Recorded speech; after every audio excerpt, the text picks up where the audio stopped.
So, dear viewers, welcome to today's show. Uh, this is the Medical Laboratory TV official that is meant to be the voice of medical laboratory technologists in Kenya and the healthcare workers in Kenya as a whole. So, if you are watching this show and you have not subscribed to this YouTube channel, kindly do. Today we just need like 20 subscribers, or 30 or 50, but you cannot be as generous as you wish. You pay 100 subscribers, and if you're watching this show for a second or a third time and you've not subscribed to this YouTube channel, you know thunder will strike you, and that will not be very good. We don't want to lose you at this moment. So subscribe, guys, subscribe pale chini. It's a red button. Kama ni technological challenge, it's a red button down there on your right. You hit the subscribe button. You can put on the notification bell that each time I upload you new videos, then you are notified. So last week we had we opened a Pandora's box, and we wanted to discuss those healthcare facilities that do not pay their healthcare workers, or those healthcare facilities, we call them the shit list. We called it a shit list. So even for patients who are watching, this is not just for healthcare workers. When your healthcare workers are not paid or are not treated well, they will also not treat you well. So subscribe. Let's continue subscribing. So today's show is a continuation of that talk, and it was a Pandora's box that we opened. None of us is very happy to be naming a healthcare facility for not paying its healthcare workers, and hatutaki kuharibia biashara.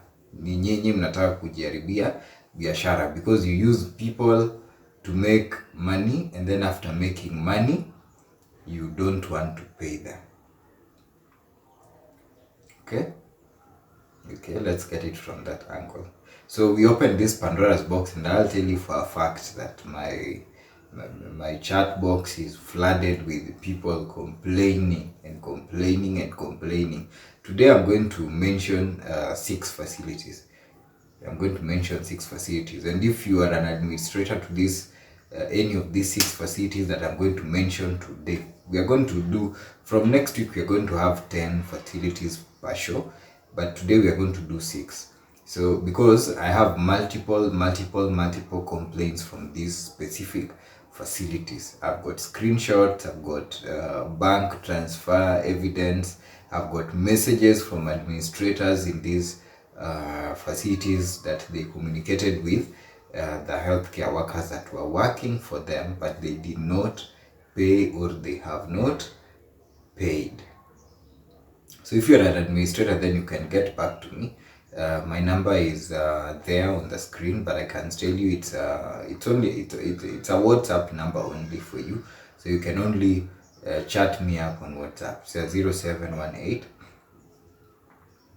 178 070. Yeah. So last week we said that the sheet list of facilities will contain the list of those facilities that, 1, do not pay their workers on time, or do not pay their workers altogether. So if you're planning to work in these facilities, then you get a rethink. The other category of facilities we are going to put here, categories that do not have medical covers for their workers. Just even the basic one, the NHIF, they don't pay, they don't remit. And you'll also find out that they don't remit NSSF, they don't remit NHIF. And for this case, tunafaa kuwashtaki, by the way. Tunafaa kuwashtaki because these are statutory deductions that should be done. The other facilities that we are going to mention here are facilities that the working conditions are terrible. The working hours comparing to pay. You work from 8 to 8 in the night and someone pays you less than 20,000 or 30,000 in a month. You know, you patients, you think that some of these your healthcare workers are paid so well. You know, you are wrong. Top on the list. So if you've worked for there's a facility in Kisumu that I have about seven complaints. I think these are not unique because hizi ni vitu nilianza kusikia kitambo. So if you're an admin to Port Florence hospital, group of hospitals, I think it's based in Kisumu. Yeah, there's a complaint that you do not pay your healthcare workers, or you pay so poorly, you do not pay, or you do not pay on time. These are claims. The seven people that I have that complained about you are saying that is how you are. So if you're a prospective person who is looking at for a job at Port Florence group of hospitals, kindly, this is a disclaimer. Unaweza fanya hapo kazi lakini hautalipwa ama hautalipwa kwa wakati unaofaa. The other facility today is Hope Medical Center. It's based in Awasi. Looks like leo tuko Kisumu County, yeah? Awasi is within Kisumu. Hope Medical Center is not paying their workers. They are paying peanuts and they do not pay on time, or they don't pay at all. And that means there is very abusive. I've got screenshots of messages he has sent to 3 staffs who at the moment have left that facility.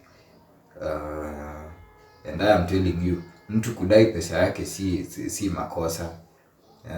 Ufai kumwongelesha vibaya, because when you are contracting them, you are not talking that badly. You had very sweet words, but now you failed in your obligation to make payments. Now you are insulting them. So Hope Medical Center in Awasi, hapo kuna disclaimer. If you are thinking of working there, you may go, but this is a disclaimer. There's Medilead Laboratory. I think it's in Kisumu. It's in Kisumu. Medilead Laboratory is not paying its workers on time. And if, imagine you've agreed that you'll be paid 30,000, for example, then at the end of the month, he gives you 5,000 and then tells you to wait for the remaining 25,000. Mwezi inapita, he gives you another 5,000 anakuambia NHIF haijalipa. You know, he has done that to 3 of his healthcare workers. One of them alichukua mashini akaenda nayo. The other one also I think did the same thing. Alirudisha hiyo machine after kulipwa. They had to involve the police. You know, this is how serious it is. So if you're planning to work for Medilead Laboratory that is based in Kisumu, have a rethink. You might not be paid. So the 3 hospitals I've mentioned here, Port Florence in Kisumu, Hope Medical Center in Awasi, Medilead, are all based within Kisumu County. And the administrators of these facilities kindly get in touch. If these are claims, you know, these are claims. So kindly get in touch and refute those claims. Say if this is true or this is not true. Now, there's a hospital that is based in China Center along Kong Road, opposite Coptic. This is the most recent one. It's a big facility from the outlook. If you look at it from outside, the name started. I think it's called Luton. There's a claim that they've not paid their healthcare workers for the past almost 4 to 6 months, and they fired several of them for claiming to be paid, and actually advertised their posts as locum. So if you are a healthcare worker in Nairobi and you are thinking of going to do a locum or work for Luton Hospital in China Center, kuwa na rethink. But kama wewe ni admin pale, also get in touch, refute these claims, because I have complaints from that facilities from over 11 people. 11 people is not a small number that should be ignored.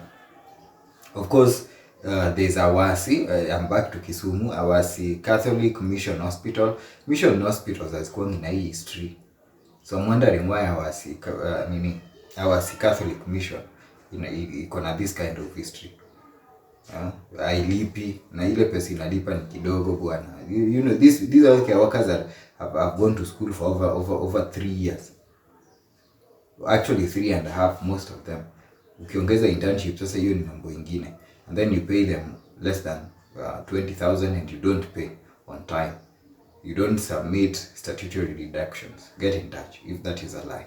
The other hospital that I'll give a disclaimer today is Medihill, but I think that their problems are largely in the public domain, should be largely political. I think the owner of that hospital has not been in the right books with the government. Of course, there are other claims that the other claims of other scandals within that hospital that cannot be substantiated. But the workers in Medihill Hospital have not been paid for the last almost 6 months.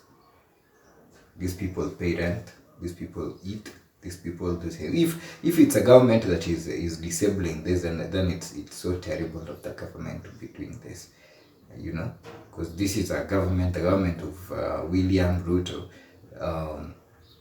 promised jobs to young people, but now if it's frustrating employers that can be able to employ young people, so these young people can work but they cannot be paid, then have a rethink. You might think that you're punishing the owner of that hospital, but you're punishing actually the people who are working in that hospital, the people who are deriving their livelihoods from those hospitals. I'm going to stop there today in my list, but I want to urge, I'm still looking at the claims, and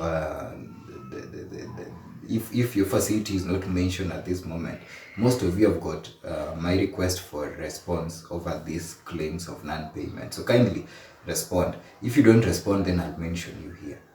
And now itakuwa jukumu lako correct the fact that you do not pay your workers, or you do not pay on time, or you've not taken substantive medical covers to these workers, and also that your working conditions are not conducive. Your working hours comparing to pay is not adding up, you know. But the most important thing is to pay. If someone has worked for you for a whole 1 month, pay them.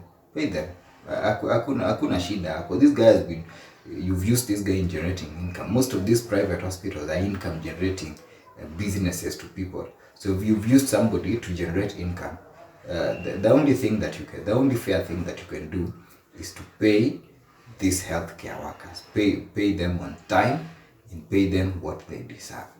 Hiyo tu, hakuna kitu ingine. Remit their statutory deductions. If you can't take for them the superior health covers, then do for them the basic one, the NHIF. Pay them. Pay KRA. Pay NSSF. Hizo tu, hatuna mambo ingine, hatuna mambo mingi. And we are not saying that appearing in this shit list is permanent. Once you change, once you rectify all these things, like you give me the evidence that you paid these things, you've paid your workers' dues, then I will also do an update video on that. So admins hizo facilities, kindly get in touch, and those admins of hospitals that have got requests from me, respond. Now that's that with the shit list. So in the next show, we are going to be enlightening the public on full hemogram and a PPF. So we are going to be having a very experienced technologist who is going to answer questions. So this is a show that is going to be for every patient. It's going to be patient friendly kind of information, and it's also going to be technical friendly to technologists, to the nurses, to the doctors, and to all the healthcare to all the healthcare providers in Kenya. So kindly tune in. It's going to come in next week on Friday. It will be premiering at 2 p.m. So kindly if you put on the notification button, then you'll be notified when it will be premiering. So it will be in a three-part series that we'll be tackling the full hemogram. So for all the patients, for all the technologists, for all the healthcare workers, kindly tune in for all your queries about full hemograms and peripheral blood films, those things that you are not able to understand. And again, if you're having questions about a full hemogram, about a PPF, when to request for it, how to interpret the results, and how to deal with the results after interpretation, then kindly get in touch. The number is 0718. So it's a WhatsApp number only, 0718 178 070. It's going to be a studio standard production, so it's not going to be like this podcast that I'm doing from this location. So the other thing again is that we are still looking for partners in producing these videos. So for the medical suppliers who would like to sponsor a show, you are invited. Like for example, if you'd like to sponsor the show on full hemogram, that is if you're showcasing a full hemogram machine that is on sale or on placement, then kindly get in touch. The rates are very friendly. Rates are going to be very friendly, and you'll get a chance to showcase all this, all your wares, and not just people who are selling labware, even just the hospital equipment. Again, the other thing, we're going to have merchandise, we're going to have t-shirts, we're going to have pens, and I'm going to be coming to meet you in your facilities. So if I give you a call requesting to come and see you, requesting to come and meet you, mazee usikatae. We want to take out laboratory practice in Kenya to the world and showcase what we are capable of, what we've been trained on, what we've been made of, you know. Yeah. Again, maybe lastly, we are having an anthem for medical laboratory practitioners in Kenya, and we'll be doing a video shoot. So I'm looking for locations, and I'm looking for technologists who are showcasing their work. So again, if you want to feature in that video, get in touch. My number is displayed on the screen, and again, I've already said it. So just send me a WhatsApp message. I'll get back to you and let you know when we'll be able to come. So it's an anthem that we've composed, and just to boost our morale. So thank you guys. Until next week, it has been me, your medical laboratory Dr. Isaac. Thank you so much for tuning in, and to those who haven't subscribed the last time, please hit the subscription button down there. God bless.